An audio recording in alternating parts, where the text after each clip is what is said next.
Hello everyone, welcome to a new live trading session video. तो आज है फरवरी का डे 6 और आज के दिन हम अपने पूरे सेटअप के साथ मार्केट में एक लॉट से ट्रेड कर रहे हैं। दोस्तों यहाँ पर मैं 25,500 की कॉल ऑप्शन को बाय करने वाला हूँ, जिसमें अगर आप देखेंगे तो जो मेरी एंट्री रहेगी वो 300 रुपये के आसपास रहेगी और इसमें मैं स्टॉप लॉस 2,000 रुपये का लेने वाला हूँ और इसमें जो टारगेट रहेगा वो 8,500 का मैं इसमें टारगेट लेने वाला हूँ। तो दोस्तों सबसे पहले मैं यहाँ पर एंट्री लेता हूँ, फिर इस ट्रेड के लेने के लॉजिक को समझेंगे।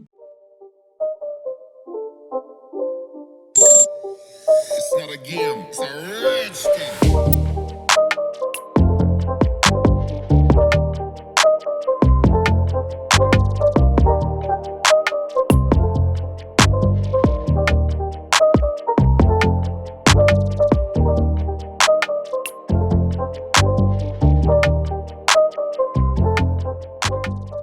तो टाइम हो रहा है 9:28। अगर आप देखेंगे तो मार्केट में इसी लेवल से सपोर्ट लेकर के एक बाय मूव देखने को मिल रहा है। तो दोस्तों जैसे ही मार्केट इस पॉइंट के आसपास आता है तो मैं 25,500 की कॉल ऑप्शन में एक एंट्री बनाता हूं, जिसमें मेरी एंट्री प्राइस 306 रुपए के आसपास है और जो स्टॉप लॉस है वो 277 रुपए के आसपास का रहने वाला है और साथ ही इसमें जो मेरा टारगेट 438 रुपए का लेने वाला हूँ। अभी फिलहाल में अगर आप देखेंगे तो मार्केट यहाँ पर ओपन होता है, ओपन होने के बाद मार्केट में एक सेलिंग देखने को मिल रही है। तो इसमें मेरा व्यू है कि मार्केट कल की क्लोजिंग के आसपास यानी इस पॉइंट के आसपास से सपोर्ट लेकर के यहाँ से एक बुलिश मूव देखने को मिल सकता है। और अगर आप यहाँ पर देखेंगे तो एक इंपॉर्टेंट ट्रेंड लाइन का भी सपोर्ट देखने को मिलता है। तो अगर मार्केट इस पॉइंट के आसपास सपोर्ट लेता है तो यहाँ से एक बुलिश मूव इस तरीके से हमें देखने को मिलेगा और 25,800 के आसपास मार्केट आ सकता है। 25,820 इस लेवल के आसपास आएगा तो फिर टारगेट हिट होने के चांसेस बढ़ सकते हैं। तो अगर आप देखेंगे तो मेरा इसमें स्टॉप लॉस 35 पॉइंट का है और जो इसमें मैं टारगेट लेने वाला हूँ वो 130 पॉइंट के आसपास का टारगेट लेने वाला हूँ, यानी 8,500 रुपए का इसमें मेरा टारगेट है और जो स्टॉप लॉस है वो 2,000 रुपए का है। तो अभी आप देखेंगे तो मार्केट एंट्री पॉइंट से नीचे ट्रेड कर रहा है, यानी यहाँ पर आपको कुछ लॉस देखने को मिल रहा होगा। अभी मुझे इस लॉस से घबराना नहीं है क्योंकि मेरी जो एंट्री है वो इस पॉइंट के आसपास है,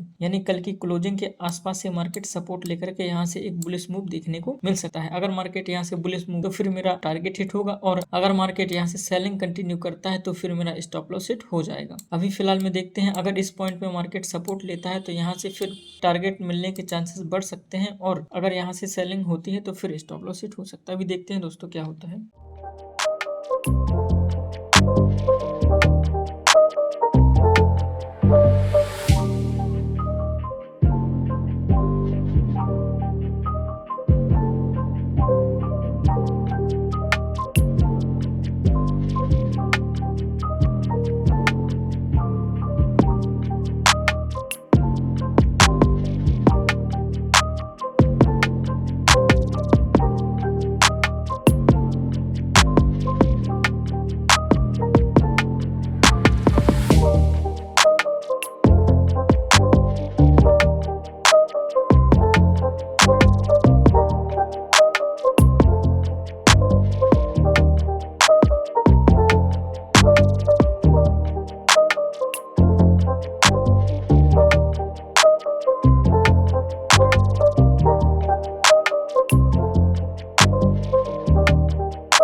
तो टाइम हो रहा है 9:43। अगर आप देखेंगे तो मार्केट इसी पॉइंट के आसपास आ चुका है, यानी हमारी जहां एंट्री है इसी पॉइंट के आसपास मार्केट है। और अगर आप देखेंगे तो मार्केट मात्र मतलब 1 रुपए से मेरा स्टॉप लॉस रह गया है, क्योंकि अगर आप इस कैंडल के लो को देखेंगे तो जो लो है वो 277.90 का है और जो मेरा स्टॉप लॉस है वो 276.85 का, यानी मात्र 1 रुपए से मार्केट अगर यहाँ से आता तो फिर मेरा स्टॉप लॉस हिट हो जाता। अभी अगर यहाँ से मार्केट बाइंग में जाता है तो फिर टारगेट मिलेगा और अगर मार्केट इस लेवल को ब्रेक करके नीचे आ जाता है तो फिर स्टॉप स्टॉप लॉस हिट हो जाएगा। अभी हमें इन सब चीजों से कोई मतलब नहीं है, मतलब तो हमें सिर्फ अपने स्टॉप लॉस और टारगेट से है। अभी आप देख सकते हैं हमारी जो पोजीशन है वो कॉस्ट टू कॉस्ट आ चुकी है, लेकिन हमें इन सब चीजों से कोई मतलब नहीं है, मतलब तो सिर्फ अपने टारगेट से। क्योंकि अगर मार्केट इस पॉइंट के आसपास ओपन हुआ है, ओपन होने के बाद एक सेलिंग देखने को मिली है, तो जो इंपॉर्टेंट सपोर्ट जोन था इस लेवल के आसपास, यहाँ से मार्केट सपोर्ट लेकर के एक बाय मूव देखने को मिल रहा है। तो यहाँ से इस तरीके से एक मूव देखने को मिलता है तो फिर मार्केट में एक यहाँ से एक बुलिशनेस देखने को मिलेगी और फिर मेरे टारगेट हिट होने के चांसेस बढ़ सकते हैं। और अगर मार्केट यहाँ से सेलिंग में चला जाता है तो फिर स्टॉप लॉस भी हिट हो सकता है। अभी देखते हैं कि क्या होता है।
तो टाइम हो रहा है 9:54। अगर आप देखेंगे तो मार्केट ने प्रीवियस जो इंपॉर्टेंट सपोर्ट जोन था इसी लेवल से रेजिस्टेंस लेकर के सेलिंग कंटिन्यू कर रहा है। तो दोस्तों यहाँ से मेरे स्टॉप लॉस हिट होने के चांस बढ़ चुके हैं, क्योंकि मार्केट अब इस लेवल को ब्रेक करके फिर इस लेवल के आसपास आएगा और यहाँ से अगर बुलिश इस तरीके से प्राइस एक्शन बनाता है तो एक बाइंग मूव देखने को मिलेगा, और अगर यहाँ पर आकर के यहाँ से सेलिंग में जाता है तो फिर यहाँ से मार्केट में एक सेलिंग देखने को मिल सकती है। तो देखते हैं अगर यह स्टॉप लॉस हिट होता है तो फिर मैं नेक्स्ट ट्रेड करूंगा। अगर मुझे मिलेगा फिर उस ट्रेड में देखेंगे किस तरीके से एंट्री रहती है और किस तरीके से स्टॉप लॉस रहता है। तो अगर आप देखेंगे तो मेरा स्टॉप लॉस सेट हो चुका है और जो मेरा स्टॉप लॉस है वो 2000 रुपए का है। अगर आप यहाँ पर देखेंगे तो 2000 रुपए का मेरा स्टॉप लॉस सेट हो गया है। इसमें मैंने निफ्टी 25,500 की कॉल ऑप्शन को 65 क्वांटिटी के साथ 306 रुपए के आसपास बाय किया था और अभी आप देखेंगे तो 274 रुपए के आसपास इसमें सेलिंग ऑर्डर लगा हुआ है। तो आज के दिन का मेरा स्टॉप लॉस सेट हो गया है। अभी अगर मुझे फिर से एक ट्रेड मिलता है तो एक ट्रेड और करूंगा।